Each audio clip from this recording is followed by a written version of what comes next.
श्री कृष्ण और सांप कालिया। यमुना नदी से जुड़ा एक मीठे पानी का सुंदर झील था। कहीं से एक बहुत ही जहरीला सांप वहां आकर रहने लगा, जिसका नाम था कालिया। कालिया का जहर यमुना नदी में बहुत ही तेजी से घुल रहा था। एक बार एक गाय चराने वाले व्यक्ति ने जब उस झील का पानी पिया तो उसकी मृत्यु हो गई। जब भगवान श्री कृष्ण को इस बात का पता चला तो उन्होंने अपनी शक्ति से उस व्यक्ति को जीवित कर दिया। उसके बाद श्री कृष्ण उस झील की पानी में कूद गए।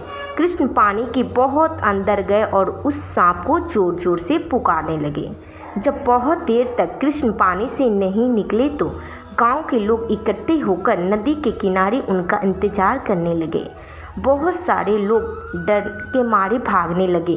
कुछ देर बाद पानी के अंदर से कालिया सांप कृष्ण के सामने आया और आते ही उसने कृष्ण पर आक्रमण कर दिया।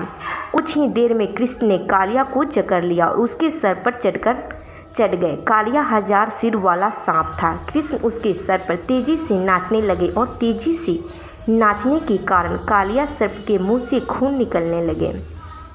यह देखकर कालिया की पत्नी पानी से ऊपर आई और उसने कालिया की जीवन की भीख मांगी। कृष्ण ने उन्हें यमुना नदी को छोड़ने के लिए कहा और रामानाका द्वीप चले जाने को कहा। साथ ही कृष्ण ने कालिया को आश्वासन दिया कि अब उन पर गरुड़ कभी भी आक्रमण नहीं करेगा, क्योंकि कालिया के सिर पर कृष्ण के पैर के निशान पड़ चुके थे। यह सुनकर कालिया बहुत ही खुश हुआ और यमुना नदी के उस सुंदर झील को छोड़कर अपनी पत्नी के साथ चले गया। इस प्रकार कृष्ण में कालिया सांप से गांव की रक्षा की। दोस्तों, आज का ये कहानी आप लोगों को कैसा लगा? उम्मीद करती हूँ आज का कहानी आप लोगों को बहुत पसंद आया होगा।